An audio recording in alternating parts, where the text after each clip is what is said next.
morning. Today is February 20th. It is a beautiful sunny day here in New Jersey, and I am heading out to open up the greenhouse because I have to mix my soil for starting some flowers. So I don't know if you guys get like this, but I'm like excited and I feel dread also at the same time because I have such bad fear of failure with the seeds.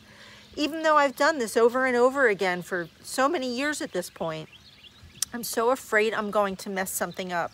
So I'm getting into analysis paralysis. I keep finding reasons to not do it, but I have to get it started today because they're saying the last frost date in New Jersey this year is April 30th. So I'm about 12 weeks out. I won't put this stuff out. I think we'll probably have a frost after April 30th, but I'm still going to go by that. I marked up my calendar, try to get organized. I have a bunch of seeds cold stratifying in the refrigerator. So I'm going to tell you what I'm getting started today and what it is that I'm doing with my soil. So in case any of you newbies out there are trying to get some ideas, you'll know we always say that we are students of the garden. So I have to pay attention to what's happening with the earth, and hopefully you'll start to, get a handle on what's happening in your zone, in your region, by state, knowing when your first and last frost dates are and when it's time to get stuff started. All right, heading into the messy greenhouse. It's not too awful, but look how nice and warm it is in here. Oh my gosh. And I think it's only, I don't know, it's maybe in the 30s outside, but it's 95 degrees in here.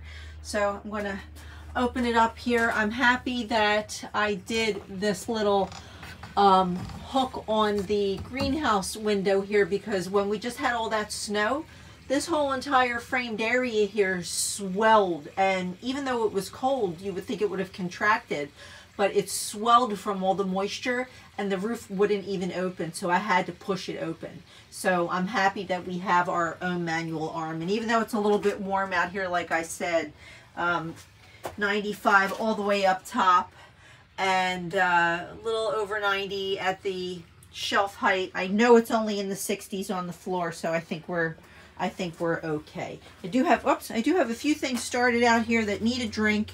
I have some pink cone flower. It's a little warm out here for this, and I have some Japanese pink saucer anemone that's like a 5-week germination, so I know that that's not ready yet. But I got to clear everything out so I can get my soil mixed up and get ready to start sowing flower seeds.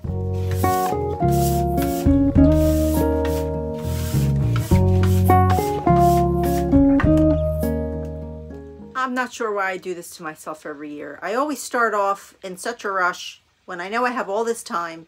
Again, the anxiety, trying to get to the pleasures of starting seeds. And it's like, okay, I have a busy day. Let me try to get this done. I didn't put gloves on, so now my hands are filthy. I just dumped soil all over my clean clothes. I dumped it all over the floor because I'm trying to work in a confined space. Instead of just cleaning everything out, having fresh space to do this, and working with a free mind. So I got to go in and get a container of water to moisten the soil and get it ready to get it into the cells. I've opened up a fresh bag of potting soil to do my mix with peat moss and perlite. So got to stop what I'm doing already to go wash my hands, get some gloves, and go get some more supplies. So I don't know if any of you have gone through last year's videos or if you've been here since last year, but basically what I like to do with my seedling seed starting soil is to just take potting soil and I mix it with peat moss and some perlite. And we're going to go ahead and moisten it up. It's kind of like, making a cake batter. But I'm moistening it up because some of these seeds don't like to be too wet. They obviously can't be too dry, but they like good drainage, and we want this to be nice and fluffy. So I'm just going to go ahead and add some water and get it started.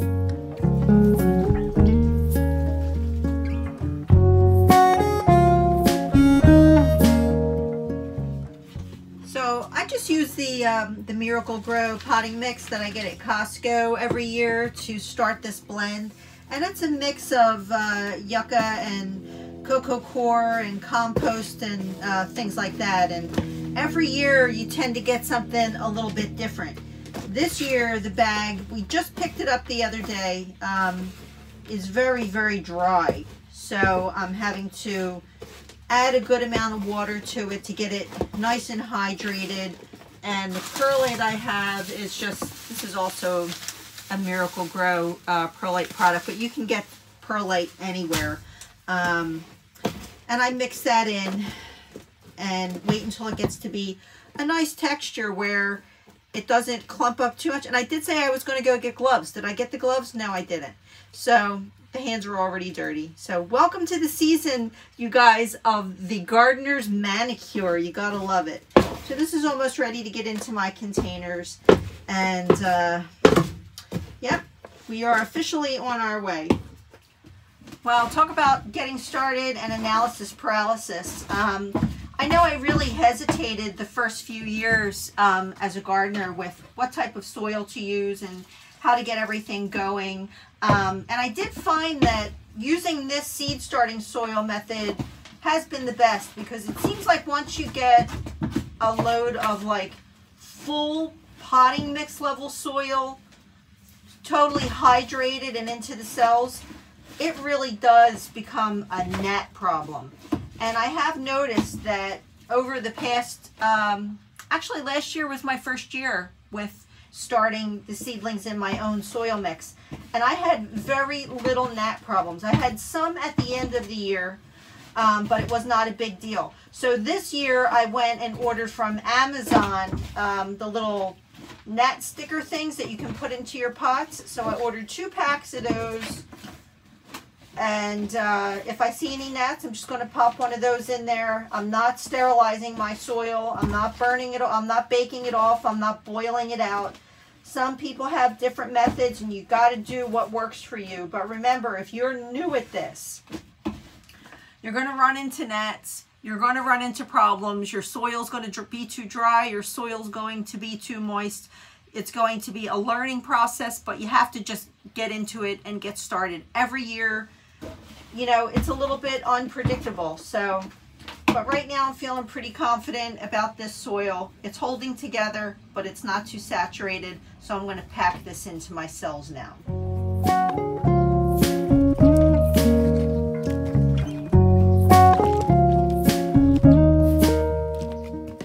So anyway, you guys, there's some things that I started already in the refrigerator for cold stratification, like Bells of Ireland. I didn't want to sow the whole entire pack because I don't really know. This is the first year I've started this from seed, and I didn't want to overwhelm myself. So I placed enough for, you know, like a 6 cell worth of starters, and I put it in a separate bag, and I pre-labeled it, and I put it in the refrigerator to cold stratify. So there are other things, you know, if you're new to this, just like some of this, I'm still new to this, forever a student of the garden. When you want to try new things, you have to find your way with it and figure out what's going to work in your climate.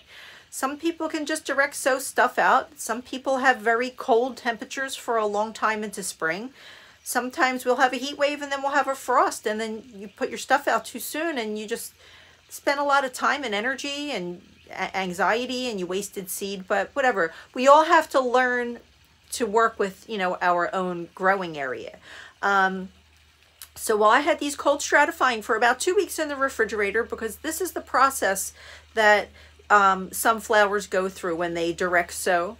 They're used to having their seedlings in the warmer weather. They'll go through fall and winter outside. They have to have that cold blast though. So this is not a tropical plant. So I also have bluebonnet lupins and Russell mix lupin seeds in the refrigerator. They've been cold stratifying for 2 weeks. I'm going to nick the hard shell of them a little bit and soak them in water for, you know, maybe 24 to 48 hours, and then I'll get them started in soil. So it's time for you guys to start looking at your seed packets and try to figure out, do these things need to go in the refrigerator? Do they need to get soaked? Do they need, you know, that cold exposure, or is it a tropical plant that I can just keep warm and get it started in a sunny window and, you know, wait until frost to, after frost to put it out? So there's a lot to learn as we all dive into starting to grow multiple varieties of flowers. So this year new for me is Bells of Ireland. I'm doing columbine. I am doing some new petunias. I have different salvia here, Canterbury bells, different dahlias, all sorts of asters and things like that. So, and there's some things that I grow traditionally, like marigolds, or not marigolds, calendula, which is a pot marigold. But I usually direct sow them, but sometimes I don't remember where I put them, and then Farmer John weeds them out, so, which is my fault because I'm really terrible at putting, you know, labels out there with it. So if you have stuff that you can direct sow and you know where you're planting it, then go for it. For me, we're still under construction here, so I'm trying to get a head start by starting stuff in cells, so I'll know where I'm planting it. But anyway, so start to get to know what stuff you have in packets, you guys, so you know whether it needs to be cold stratified. Most perennial things need to be cold stratified, and they take like 3 weeks to germinate. So now's the time to get ready, you guys, because we're about 12 weeks out here in New Jersey from our last frost date.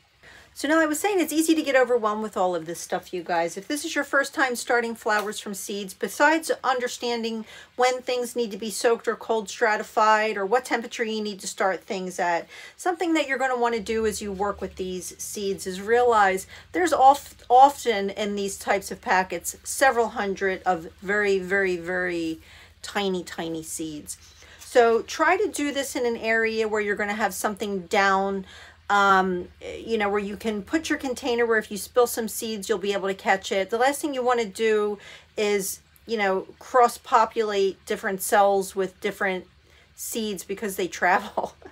They pop out of your hands, they fall on the floor, they spill, your soil gets everywhere. So try to create a little bit of a workspace for yourself like I have in the back here, and in a place where you're peaceful and quiet and calm.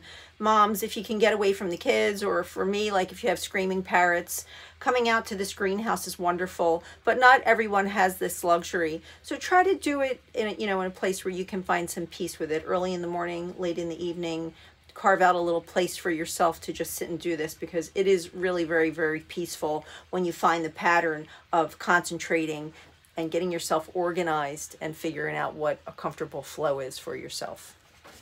So I'm trying a new variety of, I don't know if you can see this here, Evening Sensation petunias. Now, these are also from Swallowtail Seed Company. Now, I don't know what to expect in that giant package is this little container. I've never seen seeds packed this way, and you get 10 tiny pelleted seeds because the seed is so small. Now, Swallowtail Gardens sells a lot of interesting, hard to find seeds, and they do give pretty good instructions on here. So, you know, they're just expensive, but I'm going to give these a try and get these started this year and see what happens.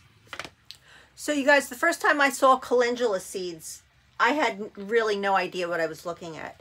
These are the strangest little seeds, but once you see a calendula seed, you'll never forget it. And you really only need to put one seed into a starter cell pack because they grow like marigolds. And if you're experienced with marigolds, you will learn you only need one seed. They grow, they seriously grow. So I'm going to give you a close-up of this so you have an idea of what you're looking at. Okay, so I'm having some lighting issues out here. Here are the Zeolites calendula seeds, and all calendula seeds are basically the same. They kind of look like a little snipped cat nail, or maybe even like a dried up worm that hooked over. But yeah, one of these guys per cell is all you need. And you will see when you grow calendula and they start to dry out, you'll realize when you see the entire seed cluster that you have thousands and thousands of seeds from one calendula plant. You'll never have to buy calendula seeds again.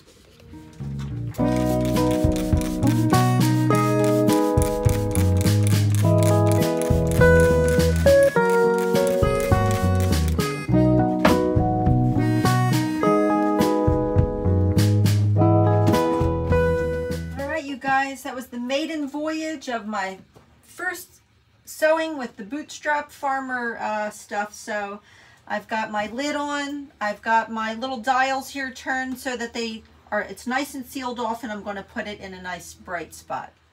Now I'm not going to leave these flowers out here to start in the greenhouse, like I said, because we have fluctuating temperatures out here. Right now, with everything ventilated, since I opened up the doors and some of the vents, it's now a little over 80 degrees here, which I could leave it out here for a few hours to get nice and warm and get plenty of sunshine. But I like to keep my seedlings in the house where I can keep an eye on them, because things dry out in here rather rapidly. So, but we're off to our first tray of seeds for the year, you guys. I'm pretty excited for 2024. Now, some of the stuff I started, like these chives here, I'm doing 2 varieties, and I will be planting some of these in my herb garden with another type of chive that I have. This is a common chive, which looks like a little allium with a purple flower, and then we have a Chinese garlicky chive with a white flower. I will be taking some of these starters and putting through the landscaping in places up front where I know the rabbits and the deer like to nibble, and they'll want to avoid this, along with the zeolites calendula, because they just emit a fragrance, and the calendula is very oily, and even dogs are repelled by the calendula. So that's something to think about if you're going to plant things in with flowers, you know, that are not just for a single purpose. These are multi-purpose. They look cute. They're nice and strappy. You could always go into your garden and harvest if you had to, but I personally just like the look of stuff that looks like little alliums. So that's one of the reasons why this is not only going in my herb garden, it's going in my flower garden as well. So everyone, tomorrow's going to be an interesting day. We're having a new roof installed. Oh my goodness. We realized that part of our roof caved in because the OSB under the asphalt shingles was rotted, and we did not know that. So right now, everything behind me is all moved away from the house, and tomorrow I'll be out here starting pepper seeds while the roof is going on. So it'll give me an opportunity to keep an eye on the construction workers and see what they're doing, and make sure they're not like putting a ladder on top of any of my herbs. And I'm going to be a little bit nervous tomorrow, you guys. So anyway, thanks so much for stopping in to start the flower season off with me, sowing seeds inside of the Yardistry Greenhouse that you can find at Costco, and all of the different seeds that we buy from Baker Creek and Botanical Interest and so on. So if this is your first time stopping here, if I didn't mention, my name is Leigh. Thank you so much for spending the day with me. Please consider subscribing to our channel, hit the notification bell, and give this video a thumbs up. Thanks you guys for starting some seeds with me. I'll see you in the next video.